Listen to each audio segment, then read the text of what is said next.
Good morning बच्चों। कक्षा 8वीं मैं आपको आज 9वां पाठ पढ़ाऊंगी, ऋतु वर्णनम, ऋतुओं का वर्णन।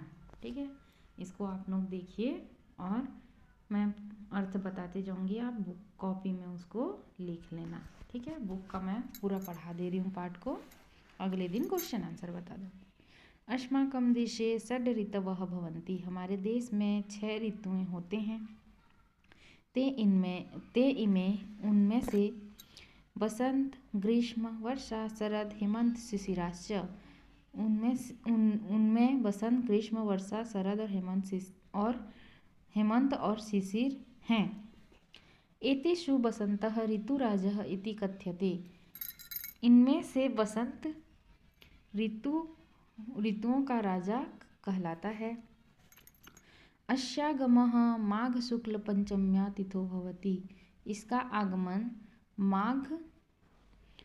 माघ शुक्ल पंचमी तिथि को होता है। अस्मिन् दिने वाग्देव्या पूजनम अपि भवति, इस दिन वाग्देवी माने सरस्वती माता, सरस्वती देवी का पूजन भी होता है। बसंते समशीतोष्ण वातावरणम भवति, बसंत में समशीतोष्ण वातावरण होता है। समशीतोष्ण माने न ज़्यादा ठंड न ज़्यादा गर्मी। शीतलः मंदः सुगंधः मलयानिलः प्रवहति, ठीक है, यहाँ पे शीतल मंद सुगंधित हवा बहती है। वने उपवने च विविधानि पुष्पाणि विकसन्ति, वन और उपवन में विविध अनेक प्रकार के पुष्प विकसित होते हैं।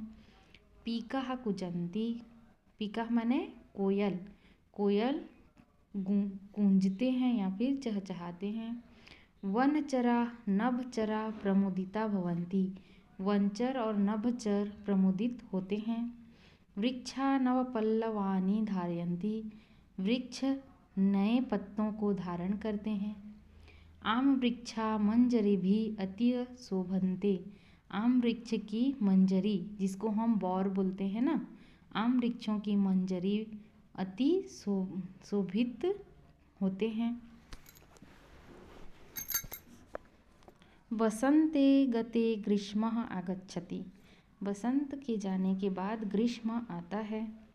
ग्रीष्मे प्रचंड सूर्य तपेन धरा तपति, ग्रीष्म में प्रचंड सूर्य के ताप से धरती तपती है।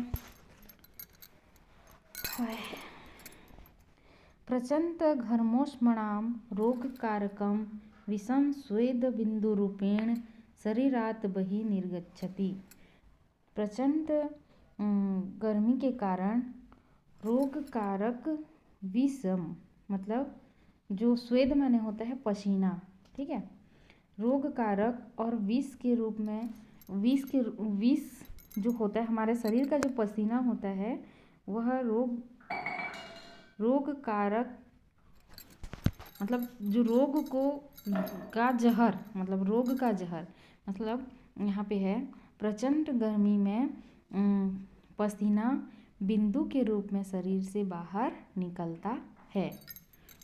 हरित वर्णाम्रफलम पक्वा पितायते, हरे रंग के आम्रफल पककर पीले हो जाते हैं। तानि पक्वानि आम्रफलानि अतीव मधुराणि भवन्ति, इस प्रकार पके हुए आम्रफल बहुत मधुर होते हैं। ग्रीष्म ऋतु व्यतीते सति प्रचंड समीरः प्रवहति, ग्रीष्म ऋतु के व्यतीत होने पर अति प्रचंड समीर या हवा प्रवाहित होती है। स एव वर्षा ऋतु आगमन, क्या होता है ग्रीष्म ऋतु बीत जाने के बाद प्रचंड मतलब ज़्यादा हवा चलती है। स एव वर्षा ऋतु आगमनम सूचयति, वह वर्षा ऋतु का आगमन को सूचित करता है। वर्षा ऋतु जलदः स्वजलधारा भी पृथ्वीं पूरयति, वर्षा ऋतु में बादल अपने जल धारा को पृथ्वी में बरसाते हैं।